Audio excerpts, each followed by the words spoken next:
course, when I woke up this morning, it was the perfect chilly, cloudy morning. And I was like, today is going to be a perfect day to read the second Emily Wilde book. And then as the day went on, it just got super sunny. And now it's like so sunny outside. So we are going to try to cultivate the vibe either way. I've got my candle going, I've got some Snoopy jazz on the TV with rain sounds, and we're doing a cozy living room lighting vibe, and we're gonna try to read Emily Wilde's Map of the Otherlands because I don't think I'm gonna get another cold day. I know, so hard to complain. I'm planning on going to the beach to read tomorrow, so like this is not gonna fit the beach vibe. So I'm going to start it today. I'm such a mood reader. I struggle to read a book that's like a cozy spring vibe when it's like hot outside.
Okay, well, I've just finished Emily Wilde's Map of the Otherlands, and I really, really enjoyed this book. I enjoyed it a lot more than the first one. I actually read it all in like one night, so sorry that I wasn't able to update you throughout. Hopefully for the rest of the books I'm reading, I'm able to do more like check-in updates throughout the process. I think what makes this cozy fantasy versus like a regular fantasy and sets it apart is, so Emily's writing in like a diary. The chapters always open with her being like, I'm sitting down to write this after the crazy day. I finally have a second to tell you about it. So you kind of know going into a chapter that no matter how crazy it gets, like our characters that we care about are surviving, or at least Emily's surviving enough to tell us about it and actually like sit down and have a second to write. So no matter what kind of peril they're getting themselves into, like she can write in her journal at the end of the day. So, you know, it's not too bad. So the stakes are always a little watered down because of that, which I think that's the point. I think that's what makes it cozy fantasy versus like a higher stakes fantasy. And I don't mind that. I like it. I thought that Wendell and Emily's chemistry was so much better in this book than the first one. I liked them in the first book. I really liked Wendell in the first book. His character has such nuance. He's so funny, but he's also like has more to him. I don't want to spoil. In this book, I think that their relationship was done a lot better, or just like their banter was better, their chemistry. I just wanted to eat up all of the scenes where they were together, talking to each other and just like making shots at each other. I love them together. I was really, really enjoying that part, that aspect of the book. Because we go into this book with Wendell and Emily being on the same side of things, we are missing kind of that foil to Emily that we had in Wendell in the first book. And I think that we get that in Rose. I think Rose is a great foil. He is obviously has different opinions and has his takes, but he's reasonable. He's not so annoying that you hate reading about him because you genuinely like understand that he's just a different character and he has different views, but he cares about the people around him and he sees reason. He can get there. Sometimes when you read a book, it's frustrating to see the main characters deal with unreasonable side characters, and I don't think that that was the case with Rose. Although he was annoying, he was able to bend when needed. This book had a little aspect of creepiness in it that wasn't in the first book. They were in like this bluff setting, this Rocky Mountain bluff setting. I really enjoyed that. They had this risk of getting lost and ending up slipping through a door into fairy to never be found again. And it's like, what kind of monsters or creatures are lurking in the mist? It definitely gave like an unsettling quality to it at times. And this town of people who would like lock their doors at night, and I really enjoyed that part of it. So those are the things that I really enjoyed about the book. I think that sometimes Heather Fawcett uses very flowery language. When you're reading something, she uses so many eloquent words that it can kind of stop you in your tracks and make you like have to reread the sentence again. She loses readability in order to gain beautiful prose, and I think that's fine. That's how she chooses to write. Yeah, her characters lack an element of depth to them. I think that the relationships between the characters are evident, but the specific motivations for some of the side characters are a little bit harder to read. There also was just another rushed ending, and this was something that I found in the first book as well, in Emily Wilde's Encyclopedia of Fairies. We went over a lot of plot in a little amount of time, and I did feel the same way in this one, which wasn't great. I do wish we could have spent more time at the end of the book. There was also something really frustrating that annoyed me about, there's this really big aspect to the story that seems very central to like the quest, and we get kind of like an unsatisfying resolution from it, in my opinion. So that's all I'll say about that.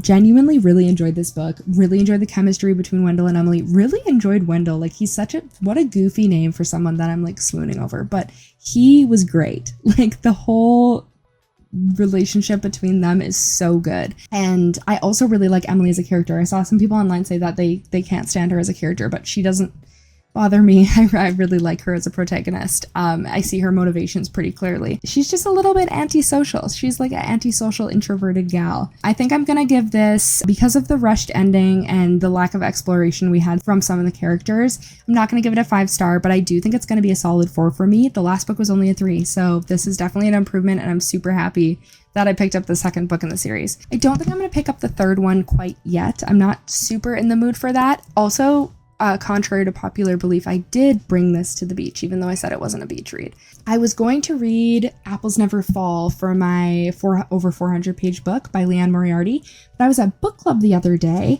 and they do a book exchange there, and I was able to pick up Big Little Lies by Leanne Moriarty, which is, I think, one of her most popular books, and I've been really interested in reading this one because it's an HBO series now, and it has a star-studded cast.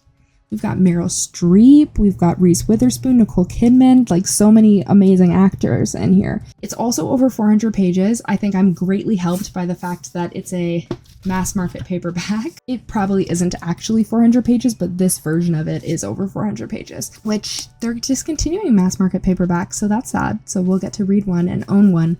I can read this outside on my porch like a little grandma. So I think I'm gonna start this one next, but maybe not. We'll see. I'll let you know what I end up doing.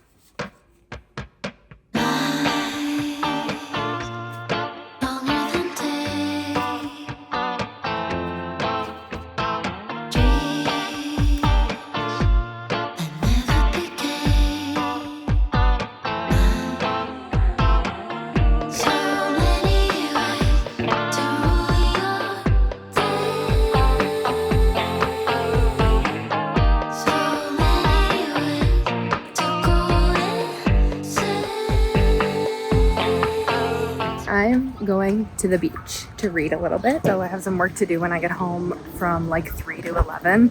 So I will be on call that whole time and working that whole time.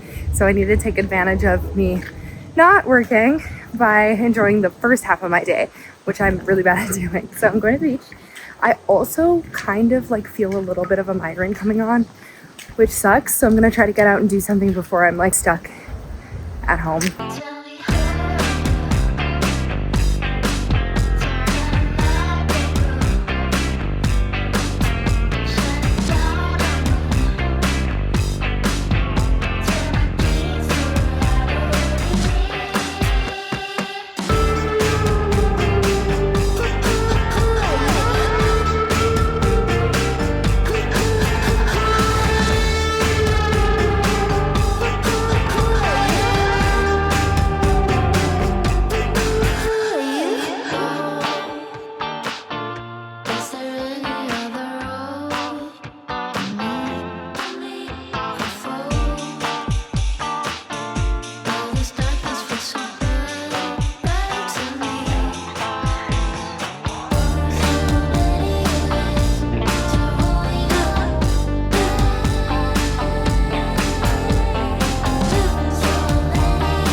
think I'm about 50 pages in, so not that far.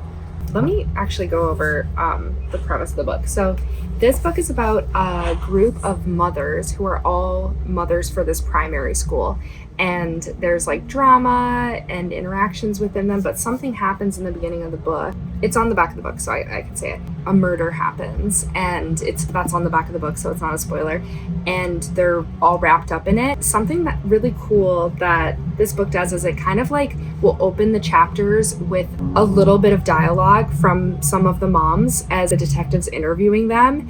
And they'll be like, oh yeah, well, it all happened because of that book club they're all a part of. And then they'll go to someone else and they'll be like, what? Who said it had to do with the book club? And it's kind of funny because then the actual chapter is before the murder happened. So we don't know who's been murdered, and we don't know, but I have an idea, and we don't know how it came about. So we're kind of reading it going up to when the murder happened. They are celebrating this one mom's birthday, and they all have a glass of champagne. When they come to the school to pick up their kindergartners from orientation, it has the dialogue from some of the other moms that are like, oh, they were hammered when they showed up to kindergarten pickup, but we know that they weren't. They just had one glass of champagne. So it's kind of like all these really unreliable narrators and this gossip of what happened. No one really knows what really happened, and they're all being interviewed, trying to piece together what went down. I'm interested to see when we get to the actual murder happening and get more information, but for now it's really easy to read and I'm really enjoying it.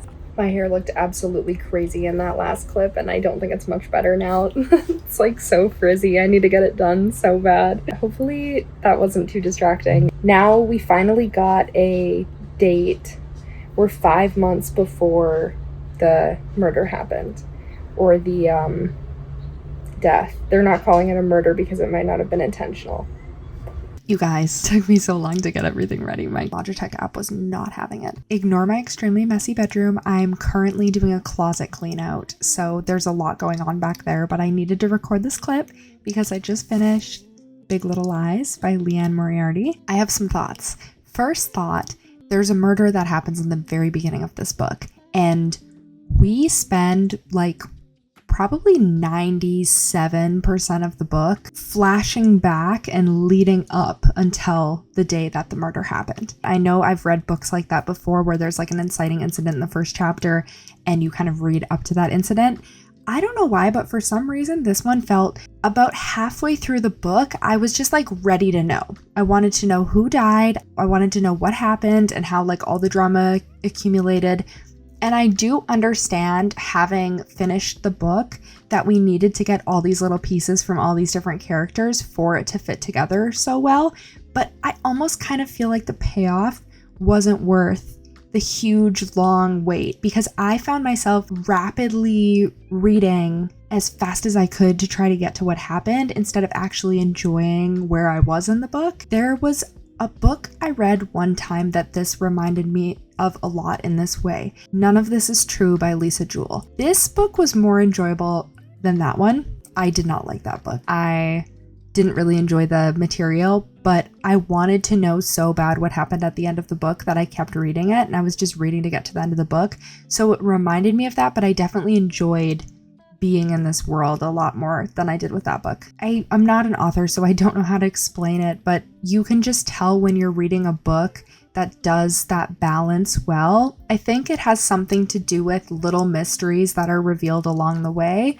And this book did have a few of those, but I just felt like it wasn't compelling enough for me to want to sit in the present time. I was way more interested in what was happening in the future. When you spend an entire book leading up to one event, and you're so excited to get to that one event, and then you get to it and you have like 10 pages left in the book, no matter what you do, things are going to feel like they're resolved too quickly and too easily. Parts of this book that I really enjoyed. I think I mentioned this before, but I really liked the interview snippets that were throughout the book where the moms were talking to the detective that was interviewing them after the murder happened, and we got that throughout the whole book. Knowing things that were revealed, I would love to go back through and just reread those and see if anything came through those. It's a very vague way of putting it, but all three of the women that we follow felt like they had a lot of emotional depth. Specifically with Madeline, I felt so much love and heartbreak for her situation. I have people in my life that reminds me of, and it just genuinely hit so hard. Some of the things that she would say, I just felt so deeply. I think this book is a really good example of strong female friendships and strong community and looking out for one another. It's sometimes so hard to try to speak about books while avoiding spoilers. There was a few twists in this book. Some of them were a little bit more predictable than others. There was one that I absolutely did not guess at all, blew my mind. I was like reading this book in bed, and this was me. Absolutely gobsmacked. I do have the propensity to rate a book extremely high simply because the twist was really good, and I'm not going to do that for this book. All of the Leanne Moriarty books that I've read so far have been 4 stars. This is her most popular book. It pains me to say that this might have been one of my least favorites so far. I enjoyed my reading experience of it, but it's the middle of the road for me. So I'm gonna sit on it, on my rating for this book, but I'm leaning towards a 3.5. Tomorrow I have to drive 2 hours there and back to be on site for a work event. So I'm not a huge audiobook girly, but I need to take advantage of my time in the car. So I think I'm going to start the second Thursday Murder Club book. For my inscription subject, I'm taking the class Dating Intricacies, and my prompt is to read a book with a day of the week in the title. So I'm going to be reading the second Thursday Murder Club. It's called The Man Who Died Twice. It's in the series title, The Thursday Murder Club. So that's allowed. I think that one would be a good one to audiobook because there's a lot of characters and it's kind of like more of a cozy mystery. I don't know. I do want to read the next Finley Donovan, but I need to do like a pretty thorough summary of the first 4 books before I do that. A lot of the books that I want to read for this month, I want to read physically. And I think the only one that I would be okay audiobooking would be The Man Who Died Twice. So I'm going to do that one in the car and hopefully it's a good audiobook. Yeah, I'm not an audiobook girly. I'm so bad at audiobooks. I enjoy them when I do listen to them, but I'm such a YouTube and Twitch girly that anytime I'm like, oh, I need to listen to something, I'll just put on a stream instead or music in the car. So I'm going to try to get my audiobook game on because that's like 4 hours in the car. And then I'm also going to the LA Festival of Books on Sunday, and that's another 4 hours in the car. So I think that's going to be my next read, but I'll let you know. We can go swimming, we can go for a walk, we can see Joyce, we can go with llamas, then perhaps not always bad. Kendrick settles back into his seat and shakes his head in wonder. Oh, Grandad, you're so lucky to live here. Around his grandson, looks out of the window. All right, I just filmed a clip for my LA Festival of Books vlog, but now I wanted to tell you about my reading today because I was in the car for probably 4 hours on Friday and another 4 hours today. And the whole time I audiobooked The Thursday Murder Club, The Man Who Died Twice. And I wanted to give you an update on what my thoughts are so far. So let's do it. I am on chapter 50. I'm 64% into the book, which is crazy. And I have not even been physically reading it at all. I'm loving the audiobook. The narrator is an old British woman, and which is perfect because this gang is a bunch of old British people. She has distinct voices for each of the 4 main characters to catch you up about what this book is about without giving anything away, because obviously this is the second in a series. The Thursday Murder Club is a book series about a group of 4 elderly people who live in a retirement community together and are friends, and they have a club called the Thursday Murder Club where they meet on Thursdays in one of the rooms in the retirement community to solve cold cases. And the book always opens with a cold case that they're working on. And in the first book, a series of events happen that brings them basically front and center to an actual murder that's happening instead of just talking about a cold case. This book is another situation like that. So we have the gang's all back and they are ready to solve some murders. The first book was really good. I enjoyed it a lot. The writing was really fast paced and easy to read. And it was also really fun to read a book about retirement aged people. I feel like I'm always reading books about young adults, sometimes people in their 30s, but I'm never reading about people in their 60s and 70s or however old they are. I love all the characters. They're so fun. They're very underestimated. They do a lot of shenanigans because they're underestimated, and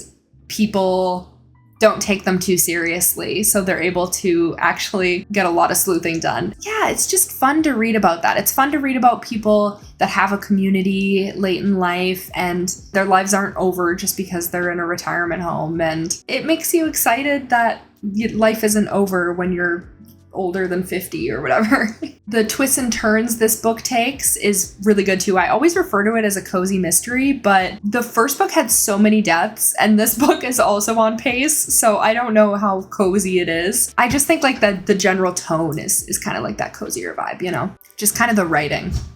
Oh, thank you. You can be in here, you just have to be quiet for like 1 minute.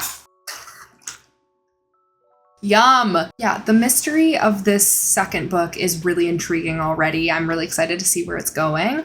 Although I love the audiobook, I think I am going to continue reading it on my Kindle just because I'm such a physical book. I'm such a I like to actually physically read it so much more, but I really enjoyed the audiobook. The narrator helped a lot. She was fantastic. Actually, maybe I will continue with the audiobook. I don't know. You'll have to see, I guess. I'm just so intrigued to see what is going to happen next. There's also like the first book had this too. There's a lot of side plots and moving characters and a lot of POVs. We've been in like 6 different POVs already. Everything that gets introduced comes into importance later. There's nothing that gets brought up that just is there for no reason. I love just reading it and guessing where we're gonna go next. I think one of my favorite types of scenes, which was also my favorite type of scene in the first book, is when the main characters are playing dumb or acting old or like their memory is going. And they trick the people around them, especially like the cops investigating and stuff like that. They're able to glean so much information from just playing stupid old person like society thinks they are, and those scenes are so hilarious to read. I was gonna say watch, but I'm loving it so far, and I've had a really good audiobook experience, so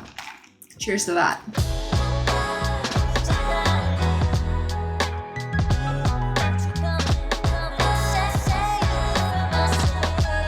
I promised I was gonna make the bed before this, but look, sleepy kitty, so I couldn't do it to him. So you're just gonna have to deal with the messy bed because I have the cutest boy on the bed. So I just finished the Thursday Murder Club book here because I don't have the physical copy. It was great. I think that I 4.5, maybe 5-starred the first book, and I did not 5-star this one. This one was definitely a solid 4. A lot of people said that they liked this one better than the first one, but I just feel like that nothing really hits like that first one. But it was super entertaining. It was great to be back with those characters. We got to know the characters a lot more, and we even had like very vulnerable moments from a lot of them that we didn't fully explore in the first book, so I loved that. There were a lot of little twists and red herrings. The reveal of why the book is named The Man Who Died Twice was so good. There were so many elements to the book where you thought it was going to go one way, but then it was actually another, and the ending that wrapped it all together, and it was just very cohesive. I felt like everything just came full circle. Also, we had some pretty big twists. I didn't guess the main one. There was definitely a few scenes where I remember thinking certain things were going to be revealed that were, but for the most part, the bigger twists did catch me off guard still, which is good because that's something that I really liked about the first book. It was extremely fast-paced. I couldn't put it down. I actually did end up reading the last like 50 or so pages on my Kindle. I audiobooked most of this book, which was a fantastic experience for me because I do not audiobook that often. Again, it didn't hit quite like the first one for me, but I am definitely going to continue the rest of the series. A lot of the interactions that the characters have with law enforcement or secret agents are very unrealistic. Just the way that they go about things, you have to suspend your disbelief a little bit when it comes to some of the interactions in this book and the way that they get certain things done.